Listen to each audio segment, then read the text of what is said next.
liver, heart, spleen, kidney, even lungs. We know that these different organ meats are incredibly healthy for us, but getting our families to eat them and actually enjoy them, that could be an entirely different matter. So today I'm going to be showing you how to make something that your family is going to beg for, and it's going to get all this great nutrition into their bodies.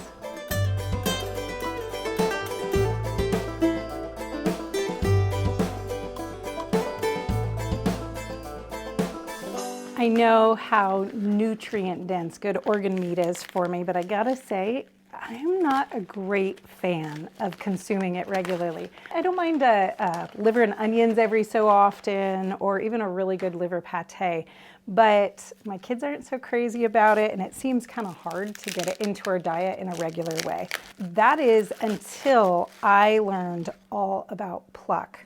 This is a product that freeze dries the organ meat from 100% grass-fed, pastured beef cow organs and puts them into a seasoning blend. And they've got a couple of different flavors, but this is absolutely delicious. I did not believe it when I first saw it, so I had to try it, and even my kids asked for it on everything. So it is a really, really successful way to get a lot of micro doses of nutrients into your food. Even for the kids, putting it on things like potatoes or eggs or meat or your vegetables. A favorite in our house is to put it on salmon. Is absolutely delicious, and the kids love it. But here on Riverbend, our property here, we grow all of our own meat. And so it seems kind of silly to be paying to bring in a product like this. It's not cheap because, you know, of course it's a really high quality and a lot of nutrition packed into it, when I already have a freezer filled with my own offal and organ meats. Today, I'm gonna be making my very own version of this super nutrient dense seasoning.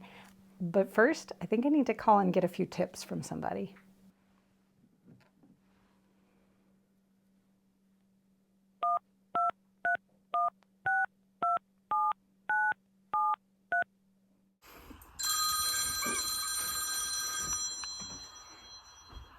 Hello. Hey, Chef James, it's Carolyn from Homesteading Family. Hey, hi Carolyn. Hey. How are you? It's so good to hear from you. Yeah, we're doing really well. I have a project that I really want to run by you though. You know how much we love Pluck. We put it on everything here at our place, but we also raise all of our own good grass-fed beef here. So I literally have a freezer filled with things like heart and liver, and I'd love to figure out how to make my very own Pluck. Oh. Could you give me some of your top tips on how to do it and make it turn out great? Oh yeah, that is a great idea. Absolutely. First, you're going to want to freeze dry and powder your organs. Okay. Because you really want to remove as much moisture as possible, because it's the moisture that's going to spoil it. And you want to really make it so it can be shelf stable, so that you can just use it like a normal seasoning. So the freeze drying process, you're going to follow the instructions, obviously. And then you want the powder to be, you know, you want it to look really no different than like a protein powder, right? That size, if you can get it that small. Now, if you don't have a freeze dryer, you can of course use like a dehydrator. The key is to remove as much moisture as you can. Now, while that's, you know, freeze drying or dehydrating, you can mix together your favorite seasonings. Oh, okay. Well, I particularly find using garlic and onion, like a granulated garlic, granulated onion, is ideal because it helps to cut the organ flavor, helps to kind of make it taste a lot better, in my judgment. But Okay. you can also use some like smoked paprika. That's what we use in Pluck Original. You can also, you know, you can make it more Asian-y. You can add like ginger flavors, scallion, you know, anything that's already something that is dried. But just choose your favorite flavors, you know, you or your family's favorite flavors. Mix those together, and then when your organ meat powder is ready, then it's all about the ratio. Oh, okay. So you really just want to focus on how much organ meat to the seasonings you add. And I find starting with like about a 15% is ideal. Okay. You can even start a little lower to make sure, but 15% organ meat, and then 85% seasoning is a Oh, good wow. starting point. And then from there, see how your family likes the flavors. And then you can just basically increase the organs and lower the seasonings from there. But around 15 to 20% is kind of the sweet spot in my judgment. But that's basically it. Okay. Yeah, once you find that blend, and just remember, it goes on everything. You know, a lot of people think, we always laugh because everyone thinks, oh, I just put it on eggs, or I just put it on meat. And I'm like, no, Yeah. put it on popcorn, you know, put it on Ooh. anything. Just any, like, if you can salt it, you can pluck it. Okay. Yeah. So you enjoy, and I hope you guys have fun making it, and let me know how it turns out. Oh, yeah, that is super helpful. Thank you so much. I really appreciate all your tips, and I will give you a call and let you know. All right, take care. Bye, James.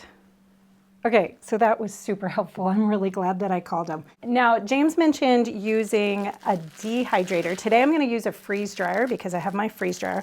If you're using a dehydrator, what's going to be really, really important on that is making sure that you pre-blend your liver, like in a blender or a food processor, because liver that's been dehydrated gets hard like a rock. I've done it multiple times. It's almost impossible to powder it. So you need to pre-blend it and then dehydrate it on one of the like fruit leather trays or parchment paper or something like that. Because it's a meat, you want to make sure that you're dehydrating it at least 165 degrees since it has to dehydrate for a while. If you're using a freeze dryer like I am today, then you'll be able to just put it in and run it from completely raw in a kind of chopped up state. Now, today I have this still mostly frozen. And again, this is a really good quality grass-fed, not certified organic because it's raised here on the farm. But you want to make sure that whenever you're starting with anything like this, especially organ meat, that it's really, really high quality. It's really important. And this does not just have to be done with beef. You could do this with pork liver or pork heart or lamb or whatever you have. Now, with everything freeze drying, the smaller you make it, the faster it is going to freeze dry. The good news about freeze drying, though, is that it is going to turn this liver into something that is essentially the texture of styrofoam. And so it is going to powder incredibly easily when we have it all done. So I'm just going to chop this up into nice little thin kind of steaks. I'll probably roughly cube it just so that it can freeze dry a little more quickly.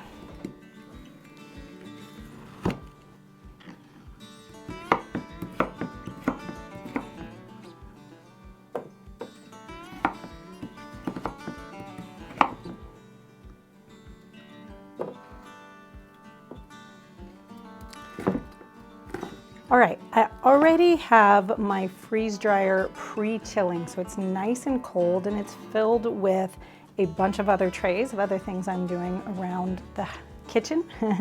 Some asparagus ends and other goodies like that. So this is all ready to slide straight on into the freeze dryer.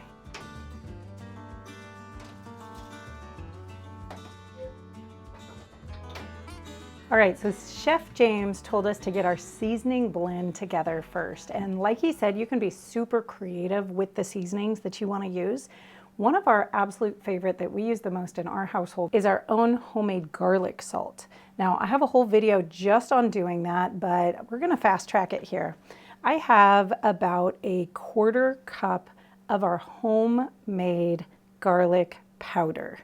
And this was freeze dried.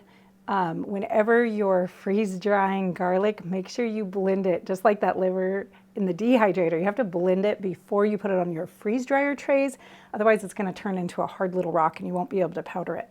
So blend it up first and then pour it on your freeze dryer trays, or you can just dehydrate it and you can blend it up and put it on your dehydrated trays just like you would do the liver if you were dehydrating it instead of freeze drying it. So that's about a 1/4 cup of that. Now, we really like parsley in ours. This is totally optional. You can put in or take out whatever you want when you're making your own spice blends. And this is just a dehydrated parsley. This is not freeze dried. Freeze dried would be great, but you can definitely mix the dehydrated with the freeze-dried, just know that they're probably not going to last more than about 2 months out on the shelf. Okay, and that's about a 1/4 cup of that parsley. And then I have a cup of salt. Now this is just a really good quality Redmond real salt. It's what we always use in the house for cooking and for baking. I love it because it has all the different minerals in it. I think it's like 60 trace minerals that it has in it. And then all the different chlorides. So it's not just sodium chloride, it has magnesium chloride, all sorts of different chlorides in them. So I'm just gonna get this salt blend all ready and just whisk it up real fast. Now you can make this just like this. You don't have to add any other pieces to it, but today we want to make it a super garlic salt blend by adding that liver. So I have 1 tray that is already all freeze-dried and ready to go. So let's grab it and get it powdered. All right, check that out. Doesn't that, I mean, it looks just about exactly the same as when it went in, other than being a little bit lighter. And if we crack this open, you'll see that it is completely dry on the inside, but look how easily that powders. I could almost like powder it up in my fingers. So this is one of those wonderful benefits of freeze-dried foods, is that they're so light and kind of have this styrofoamy texture that they're really easy to powder and turn into something else. So we're just gonna take this and get it into our food processor and turn it into a powder.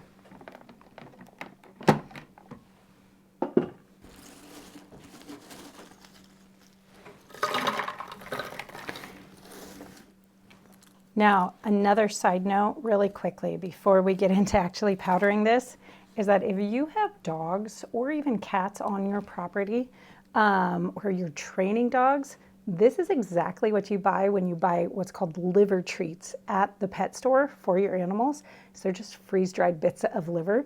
And so they will go crazy for this. They absolutely love it. It's good for them too, and it's a favorite treat. So if you need a training treat for your dog or something for behavioral issues, definitely do a little bit of extra liver in your freeze dryer and give them some.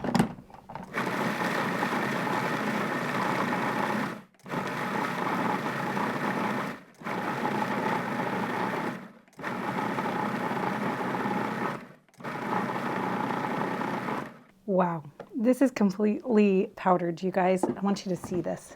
It is completely powdered. This is really great. It has made it completely smooth, nice powder.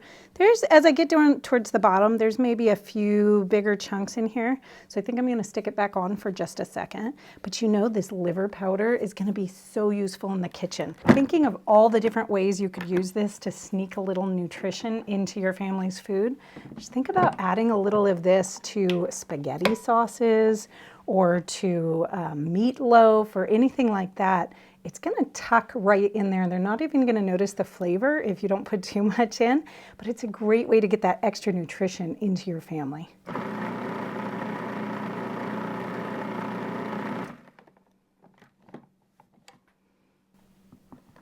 Oh, that looks just perfect. Yeah, even down in the bottom, it's nice and smooth. Okay, here we go. Now let's add it into our seasoning blend. Right now we have right about a cup of our seasoning blend, which Chef James was talking about adding about 15% or starting light and then slowly adding a little bit more. So I'm gonna start with about 2 tablespoons of this liver powder.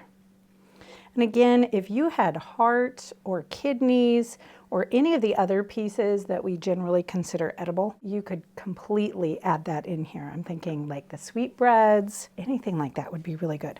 Okay, now let's mix that up really thoroughly.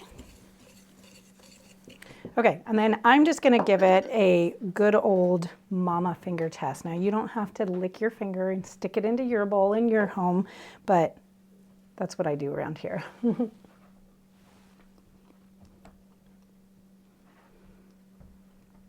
I can't taste any liver at all. Like it's totally not there. It is a very delicious, garlicky, a little bit of that parsley, but then there's just this depth of flavor to it that is in addition to the normal garlic salt flavor.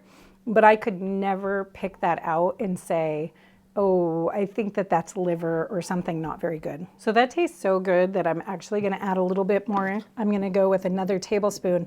And you know, the idea is that we wanna get the most nutrition into this possible while still having it taste really great. Personally, I wanna push the boundaries a little bit. If you have a really sensitive family who's sensitive to taste, you may wanna go on the really light side. You can always, with your next batch, add a little bit more liver powder, and the following batch a little bit more, and kind of help them to increase their tolerance to the taste.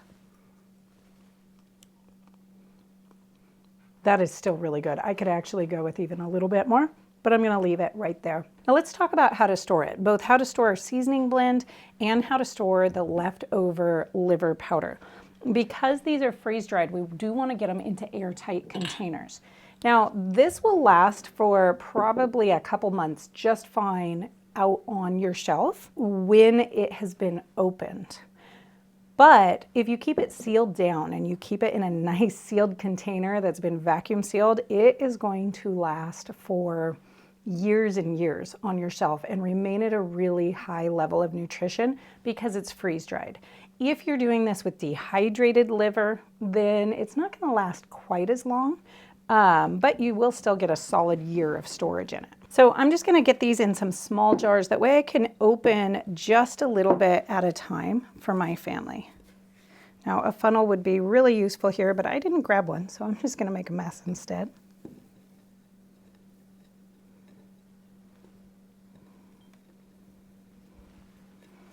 Okay, so there I have it. I'm gonna have 2 jars, one for backup and one for actually sitting and using in the kitchen. So the one that I'm gonna use in the kitchen, I'm just gonna go ahead and close up. I'm not even gonna bother sealing it because I know I'm going to be putting this on food today in my kitchen.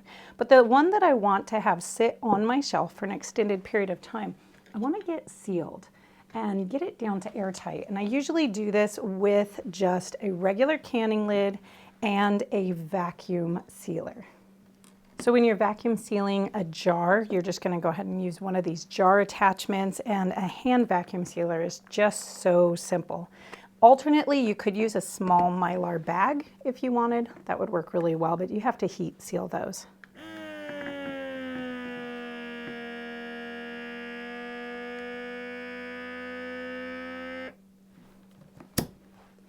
Okay, now like everything that ever goes into your pantry, make sure you label this with the ingredients and the date that you created it, and then know that it is going to sit on your shelf for a long period of time, just waiting for you to add that wonderful nutrition into your food. For the remaining liver, I'm just gonna put it in a larger jar because I have several cups left in here. And I'm going to have that also vacuum sealed and sitting on my shelf until I need it. Now, don't forget to add this onto all sorts of different things that you're making, from eggs to vegetables to meats to popcorn to pastas. Whatever you're making, this is going to make it even better and add that extra nutrition. And hey, if you want to check out another way to add a whole lot of nutrition into something your family probably already loves, check out this video right here.